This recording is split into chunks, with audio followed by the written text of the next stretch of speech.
Okay, so on the outside arm here, there's one section that has to be put on first with tacking tape, and then our pleats from the inside of the seat come over this piece, and then we're going to put our border on here, which is a little bit of a change from what it was, but hardly noticeable. So what we're going to do is, it doesn't really matter anything centered over here. As a matter of fact, I try to off-center these pieces. I'll tell you why. And also, you do want to make sure you're going straight up and down in relation to the arm, even though this is going side to side. Always obey the rules of upholstering, which is when you cut a fabric and you've got an up and down, as you're looking at each section, it's up and down. It's not turned. Believe me, you get into a lot of trouble when you start turning fabric to try to match other things. So this is an independent piece that goes right here. So I'm going to show you. What we're going to do is we're going to get this lined up, make sure it's going up and down. Going to flip this way.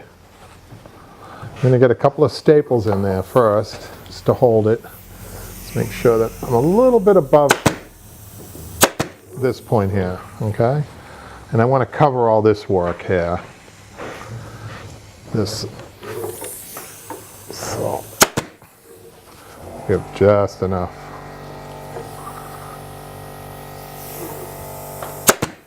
We'll put the cardboard tack tape in there to give us a nice straight line. Okay, I got a little piece right there sticking up. That what I'm going to do is take another piece of cardboard tack tape and just go a little bit above that, above the other one, and we'll cover that. See that? Nice. Okay, and we're gonna, I don't usually put anything in this piece. I like to have it flat. You don't really need a piece of cotton or anything else. Staple a couple in here. And I'm going to get a couple of staples this way.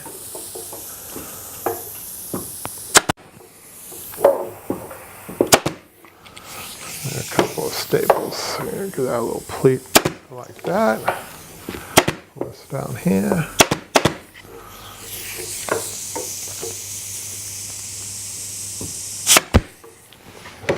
There we go. I'm going to do the other side, and then when I come back, I'm going to flip the chair around so we can see what we're doing on the front. So I put my fabric over. It's scented. It's not tacked anywhere yet. I'm going to tack the back. Now on the back, I'm just going to staple right across. The recliner portion comes this way, and then the outside back covers the whole thing. So it's stapled to the back rail. So now what I'm going to do is I'm going to really pull it tight to the front. And now I don't think I'm going to pin tack this. For you at home, if you're just beginning, I would have keep pin tacking. But in this case, I am just going to stretch this really hard. And because it's a cloth fabric like this is actually a chintz, it's called. It's a cotton cloth with a little bit of a coating. It has no stretch at all. So I'm pretty sure that my first stretch is the stretch that it's going to be, and that's it. That's what it's looking like. Just going to really give it a good stretch. You notice how I'm putting the two-way stretch on this? I'm going out to the outside, and then from there I'm stretching all the way to that last tack there. Okay, now what I'm going to do is I am going to cut this side first. Okay, I'm going to prep this up. I'm going to get a line on this. Okay, I'm moving my body. I'm right-handed. I'm going to the easy cut first. As a right-handed person, the right side is the easy cut. And then I'm going to line it up to the center point of the post.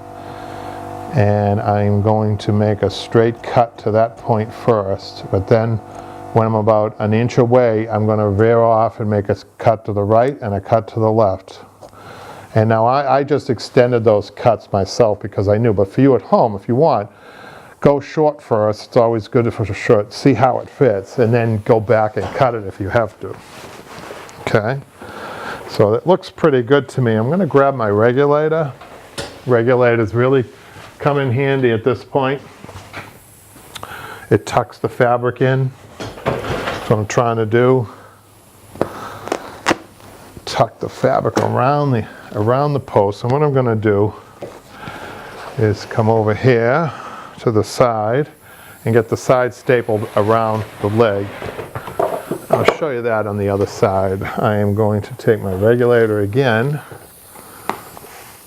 push it down here, and I'm going to take my glasses off because I'm nearsighted. I'm going to give this a good pull this way, and I'm going to staple it. And then I'm going to take this down. I'm going to draw this down and really tighten it up because I'm really close over here. I'm right on the wood.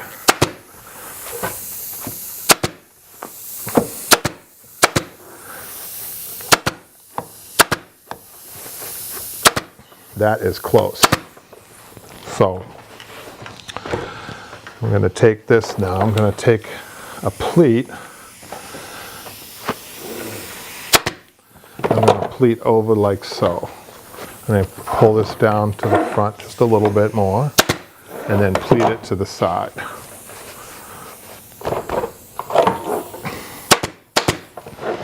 So what I'm going to do here is I'm going to cut this right to about there. I'm going to show you the side work in a minute. Notice the angle of this cut, not this way and not straight up. You want to make sure that you got enough fabric to fold under here and to fold under here so that you actually close it up. You actually close the cut up. Okay, notice how I'm stretching this down. You get a nice stretch that way. Look how beautiful that is. Nice. Happy with that. Make sure we get enough staple in there. Looks pretty good. Okay, now I'm just going to trim this up a little bit. I'm going to get the back over here. On the other side, I'm going to show you, I showed you the cut on this side, but on the other side I'm going to show you how the pleats are coming around here. I'll turn the chair for you to see that.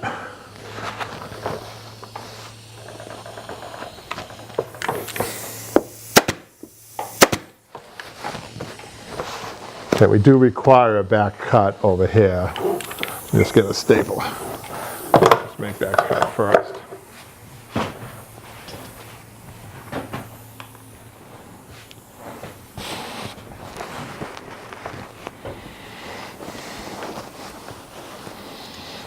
What I'm going to do is I'm going to angle this cut. I have to angle this cut. Look where I am over here. I'm actually back here with the start of this cut. People really instinctively, they go for this corner here. Cuts hardly ever go from a corner. You should know that. Now, when we start our classes with the students here, I'm forced to slow down a little bit, and that's good for you guys at home, because what I'm going to do is when I slow down, you guys will learn a lot more. You have to be patient with that. I think when you sign up for that, it's a six week. I think that if you're patient, it's a slow process of learning, I think, but it's the best way to learn.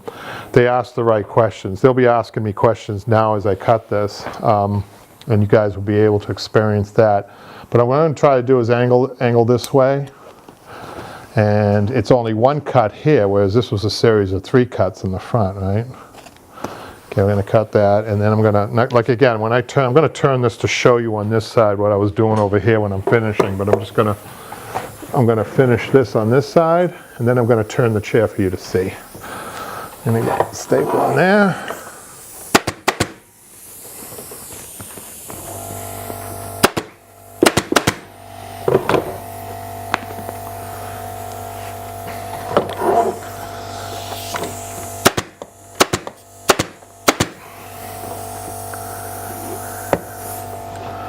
And we're just going to make a small adjustment here. The pleat needs to be worked out a little bit better than that. I'll take my regulator,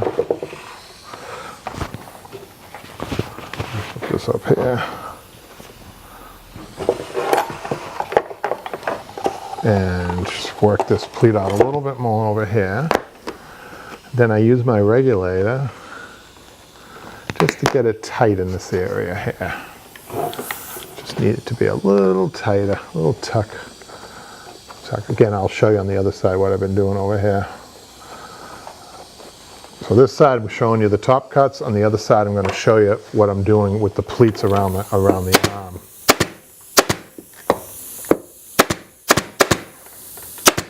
Okay, good. Now let's turn this.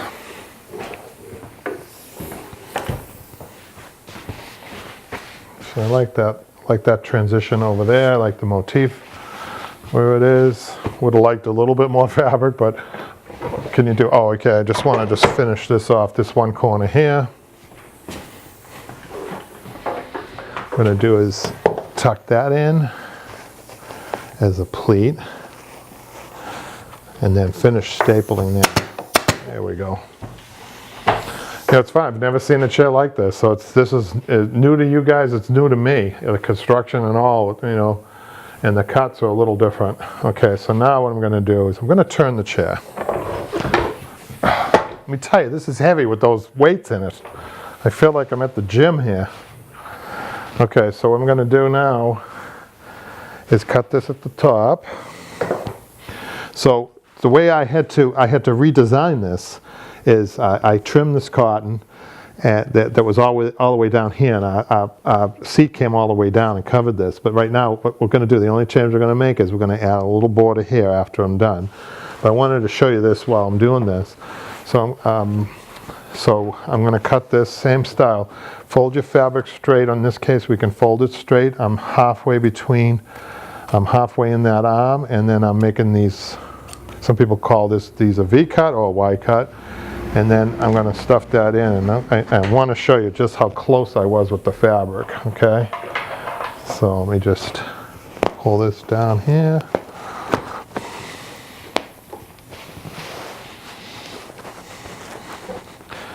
Okay, now I'm going to sit over this side to show you how we finished it.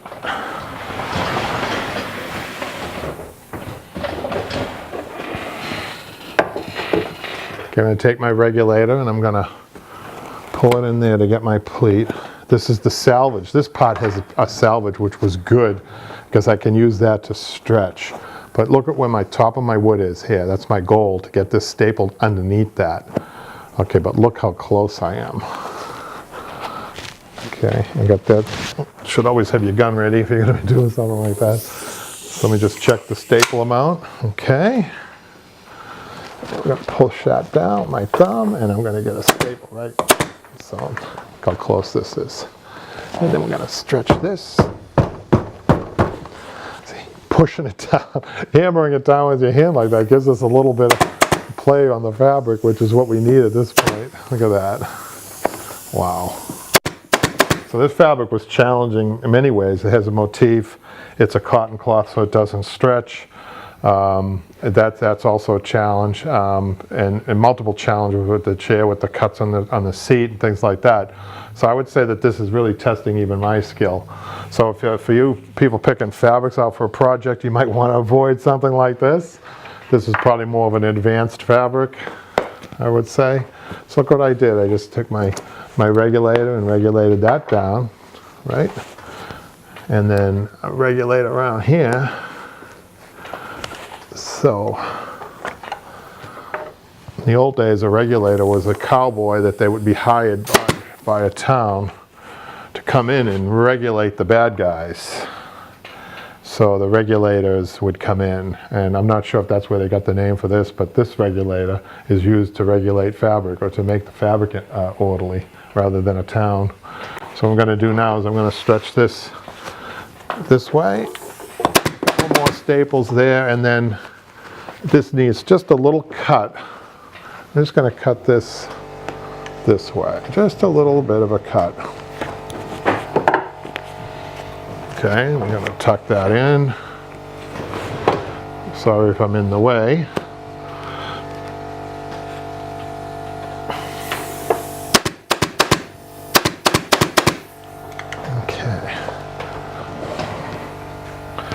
Now I'm going to take this, pull this down, and then get this over to here. Staple that, a little bit of a pleat there. And I'm just going to go to the front of the chair.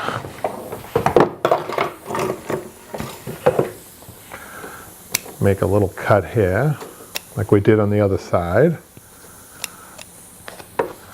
Trim it even a little bit. Tuck that up in there. This staples down a little bit too close.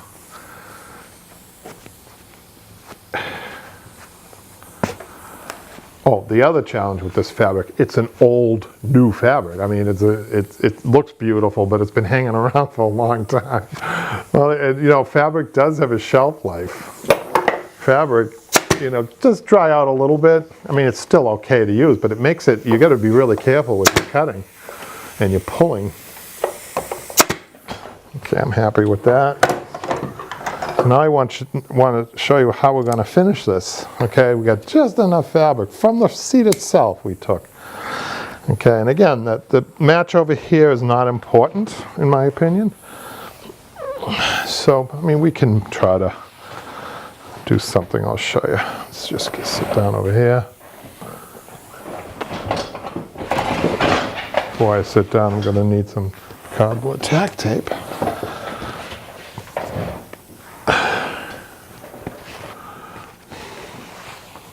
This is the top, so we want to try to keep the top.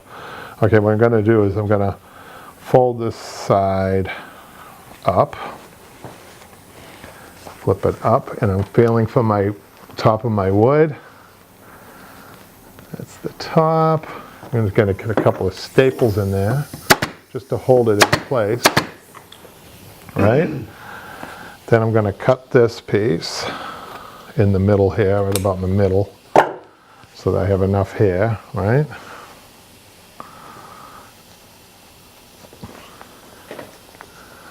Very close on this. Let's see.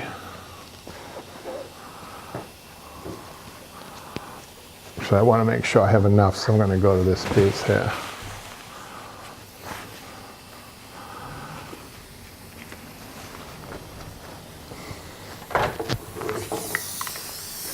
Make sure we get our top right about there. I'm going to cut this one right here.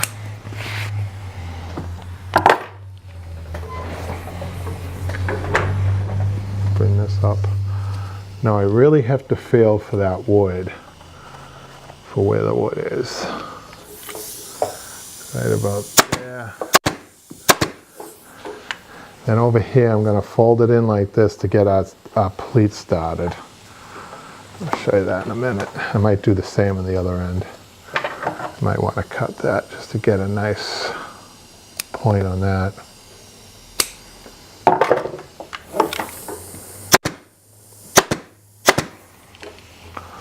See that? Got to do a little cut here in order for this to lay down a little bit, like so.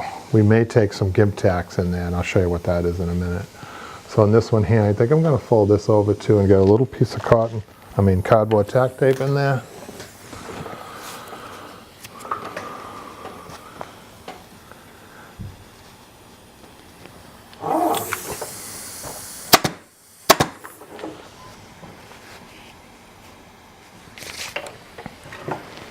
Get a little cut this way so it lays down for me a little bit.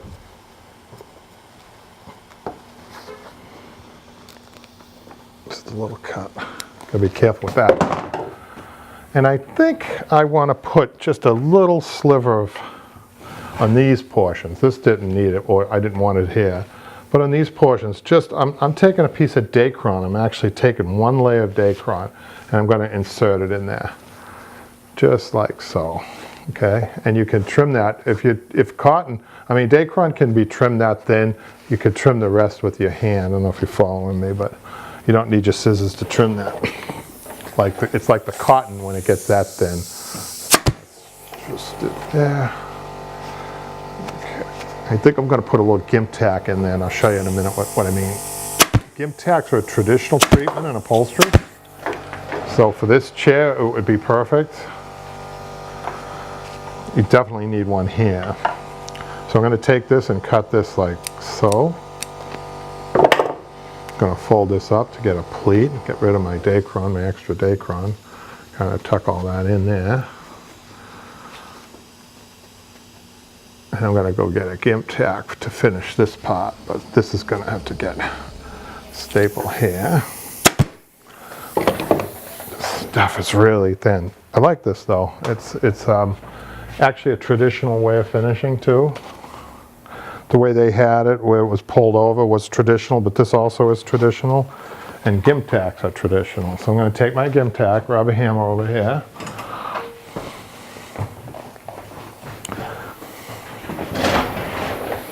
It definitely needs a gimp tack down in here. I'm just going to tack that right in. I kind of like gimp tacks. It's like I said, it's traditional. It's kind of an endearing feature on a piece of furniture, I think. And what I'm going to do is I'm going to get another one up at the top here.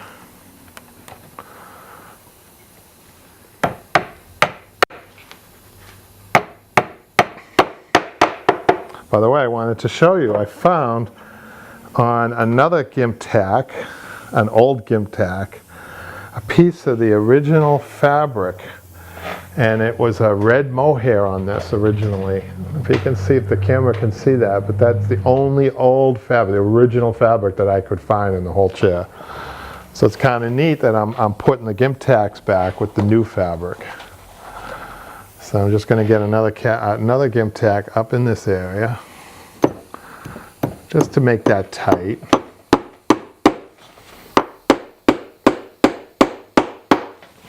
Now, so I think that's all I'm going to do now. I have to do the same on the other side, the same assortment on the other side. But look at how cool that is. I mean, you really don't even see the tacks because the fabric is so busy.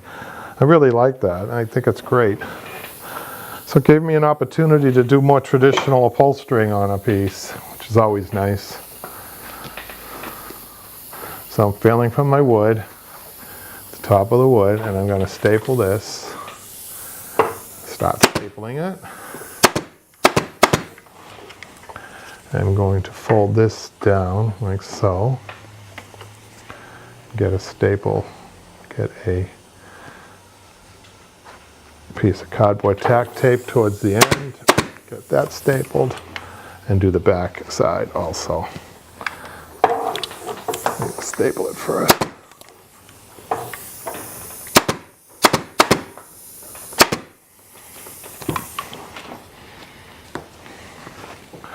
Wow, that's cool. Then I'm going to take a little piece of that Dacron.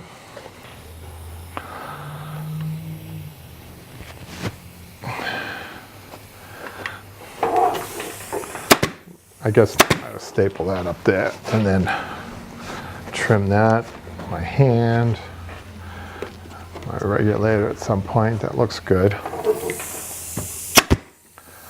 And on the back side, definitely needs a gimp tack up at the top there. This doesn't need to be stretched that much, folks, by the way. This is not like anywhere else. It's not much padding, as you could see. I'm just going to grab some more staples.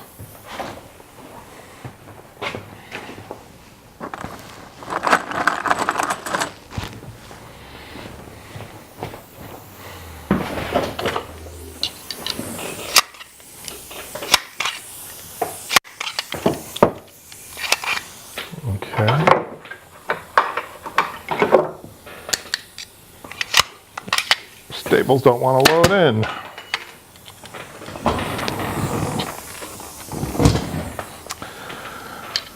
Alrighty. Sometimes these staples get kinked up, and you have to be careful when you're putting them in. You have to really notice that.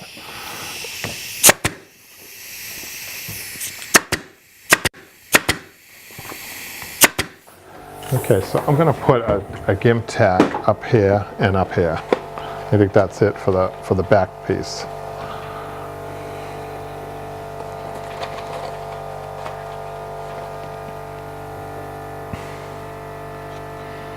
It was kind of neat how I found one of the original gimp tacks used for the same purpose with a little piece of the original fabric.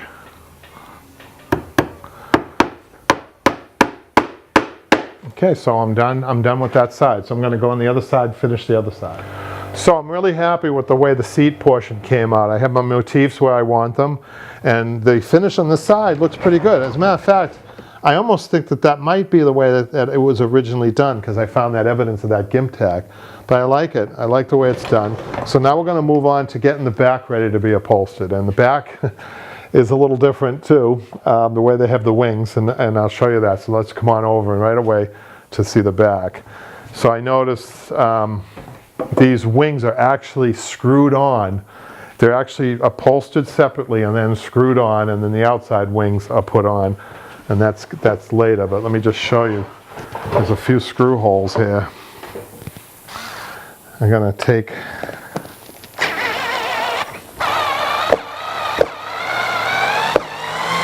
wow, these are modern screws, so obviously the older screws that were in there must have not been working too well for them the last time they upholstered this. Let's just see how this comes off. I think I might see an older screw in there. Let me just take this one out.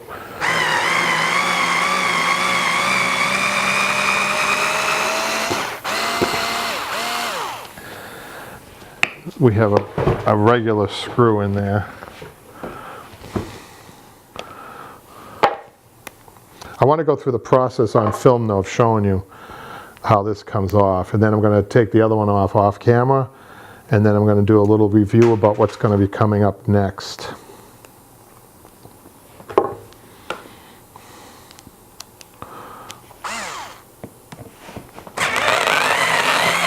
Now, that's one of the oldest screws. Let's see if that did the trick.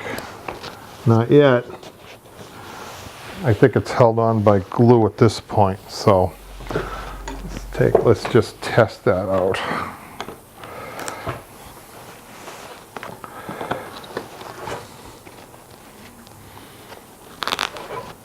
Wow, it's pretty stubborn. It was in there to stay.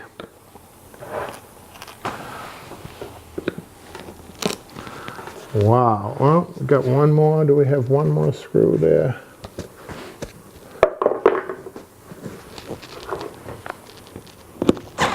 Yep.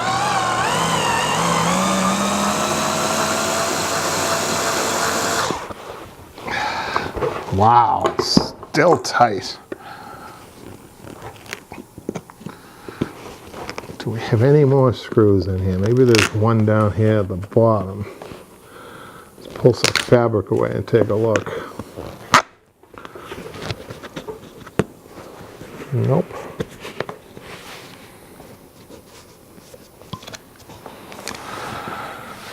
Okay. Let's see if there's any coming through this way. No. I'm finding all kinds of screws in this. There's even a screw next to the other one here. So this was tough taking this off, but it had to come off because it's upholstered separately. But what they had done was they used the old screws, they used new screws, and they used nails that I couldn't see. So I was forced to take my chisel and very carefully tried to pry it up, and I did. I managed to get it off in one piece, which was good because this is old and it will fall apart. So I just want to show you now. Look at the amount of, they're actually, big staples like this, nails, screws through the nails here that I couldn't see on the other side. So I actually had to break them, and all kinds of right in this area here they had stapled all along that edge. It was a mess. It was a little overdone, I think. But anyhow, I got the wing off, and I'm going to get the other wing off. That's going to be upholstered separately. I'm just giving you a preview of what's happening coming up. Okay, so what we're going to do, let's turn it this way again, just to let you look at it. Okay, so that wing's going to come off. The other wing's going to come off. And then what we're going to do is we're going to take the fabric carefully off. The reason this fabric stays on until the very end, when we're ready to retuft it with the other fabric, is because I want to keep as much of the integrity of these holes, these tufting holes, as possible, and that's why. And so after that, we'll upholster the inside back, get it tufted, show how to do tufting. We're going to do the wings, put the wings back, and then put this back onto the piece, and then do the outside back. So that's what's upcoming. So we'll see you later.